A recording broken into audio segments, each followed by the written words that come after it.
Le top 5 des pires choses à faire avec un homme, donc à ne jamais faire. Bonjour à toutes mesdames, j'espère que vous allez bien, j'espère que vous êtes au top.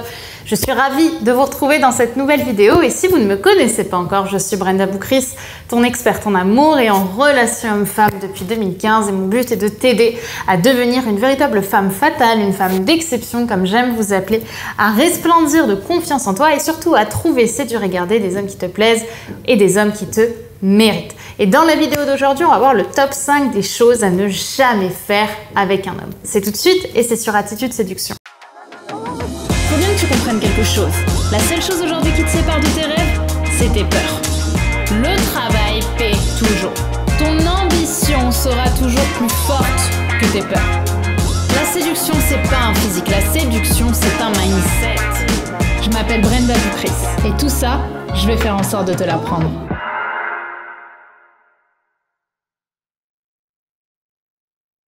Avant tout, si ce n'est pas déjà fait, je t'invite à télécharger ta formation actuellement offerte Décoder le cerveau des hommes. Tout savoir des 5 grands profils masculins en amour qui est disponible juste ici en description et qui va t'aider à comprendre le mécanisme des hommes.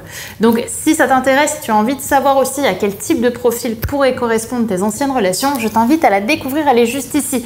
Également, si ce n'est pas déjà fait, je t'invite à t'abonner en cliquant sur le bouton rouge puisque je te publie une vidéo par jour et que ce serait bête de rater celle qui pourrait peut-être changer ta vie. Maintenant, on va rentrer dans le cœur du sujet et on va voir ensemble le top 5 des choses à ne jamais faire, des tue-l'amour typiques à ne pas faire avec un homme. Et donc le top 5, le numéro 5, ça va être d'être une femme lisse, une femme qui n'a pas de caractère. Ça, c'est quelque chose vraiment dont je vous parle régulièrement, mais qui est vraiment repoussant pour un homme. Pourquoi?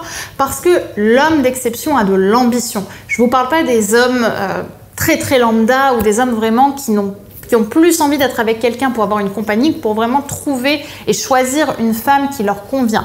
Mais vraiment, ces hommes-là, eux, vont souhaiter être avec une femme qui a de la nuance, qui a de la complexité, avec qui on va vraiment avoir un débat, un étonnement presque quotidien avec elle. Et pas d'être avec une femme qui est tout le temps dans le oui, dans le peut-être, dans le je sais pas. On a envie d'être avec une femme qui prend des partis pris. Être avec une femme qui sait un minimum ce qu'elle veut, qui a des opinions, qui a des idées, bref, qui a du caractère. Ça ne veut pas dire que vous devez avoir un caractère qui va être très fort, mais vous devez savoir vous imposer d'une façon ou d'une autre, savoir dire non, savoir dire ce que vous pensez, donner des opinions, dire ce que vous aimez ou ce que vous aimez pas, ça va vraiment faire la différence. Donc non, les hommes détestent les femmes qui sont trop lisses, qui n'ont rien à apporter et ça va plutôt leur donner envie peut-être de passer une nuit avec vous, pourquoi pas, mais pas d'aller plus loin. Parce qu'un homme a besoin pour se projeter d'être avec une femme qui va le stimuler. Le numéro 4, ça va être certains mots en fait qu'il ne faut pas généralement utiliser avec des hommes parce que ce sont des mots ou des sujets qui vont inspirer le dégoût et qui vont donner à un homme une impression de vous qui va être mauvaise. L'une des idées par exemple qui me vient à l'esprit et qui a été l'une des histoires que j'ai apprises au long de ma carrière de coach, c'est une femme qui parlait à son homme lors du premier rendez-vous de ses mycoses vaginales. Donc elle parlait littéralement de ce qui se passait dans son entrejambe et évidemment que c'est un sujet dont on peut parler avec ses proches, etc. Mais c'est vrai que en parler au premier rendez-vous avec un homme qui ne vous connaît pas, ça peut rapidement mettre une distance entre vous, c'est pas quelque chose qu'il va apprécier. Encore une fois, le but, c'est pas de garder ça pour vous éternellement. Évidemment qu'il faut en parler à vos médecins, à vos amis, même à votre homme si ça fait longtemps que vous êtes ensemble ou même un moment. Mais au premier rendez-vous, c'est plus un sujet que je vous invite à garder sur le côté ou à voir avec d'autres personnes. Parce que, sincèrement, les hommes n'ont pas envie d'entendre ça au premier rendez-vous. La première relation, le premier rendez-vous doit être vraiment concentré sur la joie, sur le bonheur, le fun. Et là, on parle de quelque chose de très intime et qui, malheureusement, va ancrer chez lui plus une distance ou un étonnement que vraiment un intérêt pour ça. Donc ça aussi, c'est plutôt à bannir. La troisième chose à ne pas faire généralement avec un homme, ça va être d'utiliser le premier rendez-vous pour parler de ses malheurs. pour pleurer, pour vraiment se libérer émotionnellement dans l'espoir d'être réconforté. Trop souvent j'ai vu ça et moi-même j'étais la première à le faire il y a quelques années, c'est vraiment aller en rendez-vous et manquer tellement de confiance en soi qu'on n'a qu'une envie, c'est être réconforté. Donc on va parler plutôt de ce qui ne va pas en espérant que l'autre soit touché par notre sensibilité, par notre fragilité. Sauf que ça, c'est quelque chose qui va arriver après, qui va arriver plus tard, pas au premier rendez-vous. Au premier rendez-vous, l'homme, il a envie, il va penser à lui en fait. Il a envie, tout comme vous devez penser à vous, d'être avec une femme qui va le pousser, avec qui ça va être bien.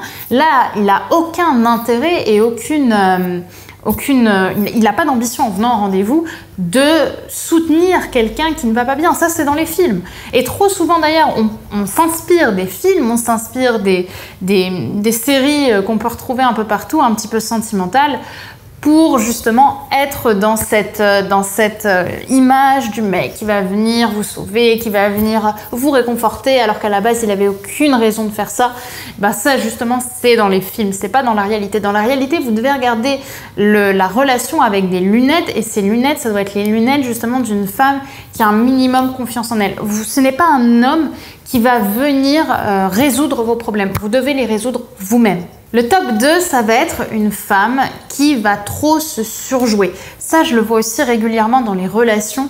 C'est souvent des femmes assez jeunes ou qui ont quitté un homme récemment, qui veulent montrer que ça y est, elles ont changé et qu'elles sont devenues les plus fortes, les plus confiantes, les plus tout en fait. Et en fait, elles vont être tout le temps dans le plus, dans le plus, dans le plus. Ça va être des femmes soit qui vont essayer de se montrer très distantes en disant moi je pose de la distance entre moi et les hommes parce que tu ne m'as pas encore mérité, sauf que c'est surjoué, c'est pas naturel, on n'est pas dans une optique bienveillante, on essaie plutôt d'essayer de faire ressortir un personnage de nous qui n'est pas un personnage réel, c'est l'ego. Et de l'autre, ça va être aussi des femmes qui vont crier très fort, qui vont essayer de passer un petit peu pour des nanas qui ont besoin de se faire remarquer, soit en ne sachant pas des choses basiques, soit en faisant un petit peu la nana un peu perdue. Bref, des femmes qui vont essayer de capter l'attention des autres, qui vont essayer de se donner un rôle.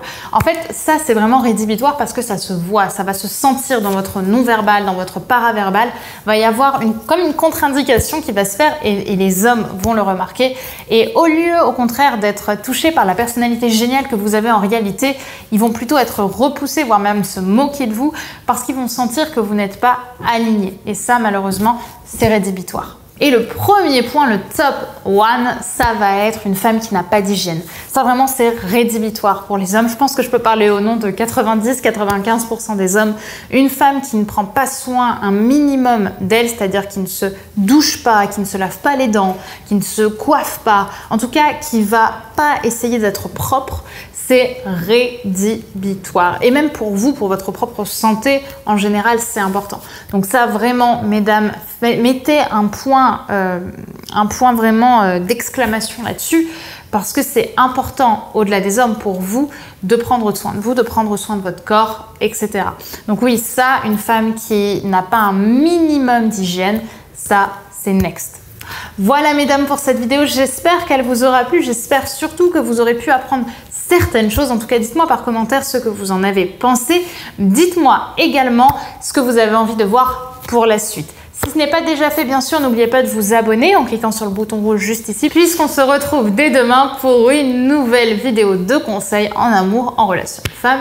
Donc je vous dis à demain mesdames et n'oubliez pas que d'ici là, vous êtes au top. Bye bye.